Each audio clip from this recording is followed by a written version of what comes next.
Hi, it's so nice to be here. Actually, Mary asked me if I wanted to share something. I think all of you know that we've been working in India and Nepal for the last several years. And a few months ago, Ed's been in Nepal since then, in December, and I got to join him. And about a week after I got there, we both got COVID.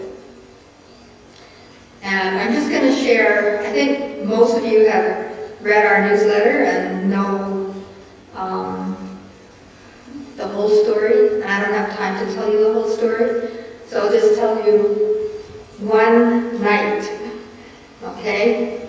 Ed had been sick for less than a week.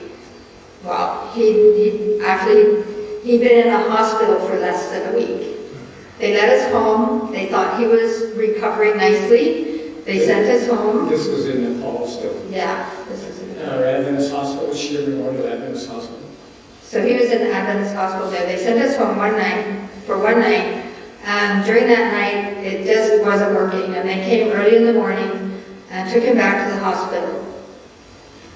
And that night, after the morning we went back to the hospital, I think I can safely say it was the longest night of my life. Now, I know nights are all the same length, but some of them feel a lot longer than others. And that night, for some reason, Ed couldn't sleep.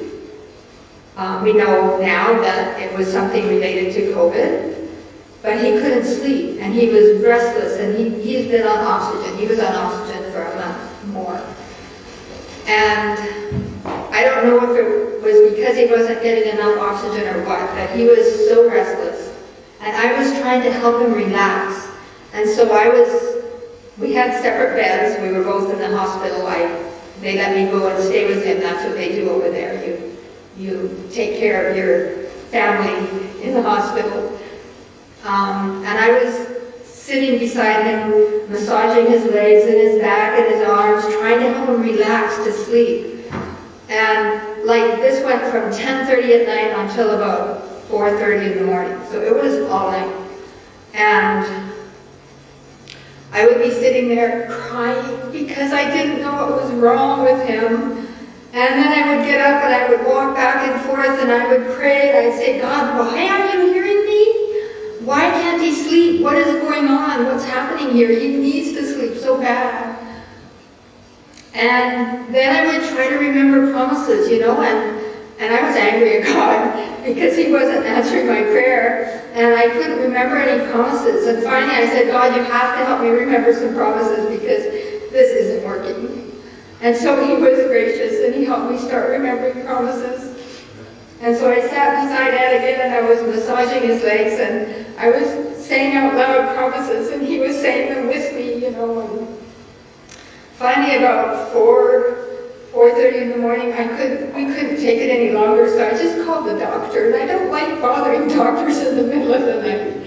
But this doctor was so loving and gracious. And so she's like, okay, we'll see what we can do. And they'd already given him something to help him sleep and it didn't work.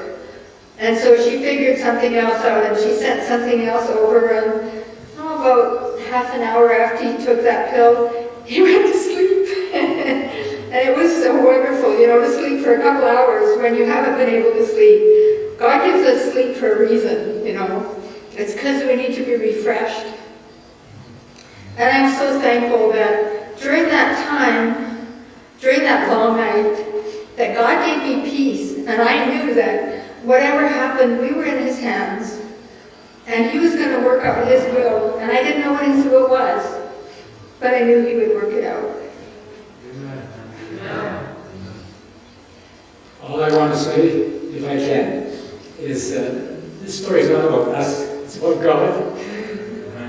His faithfulness. You can trust him. Put your life in God's hands. Yeah. He'll take care of you, no matter where you are. Thank you for all your prayers for us. Amen.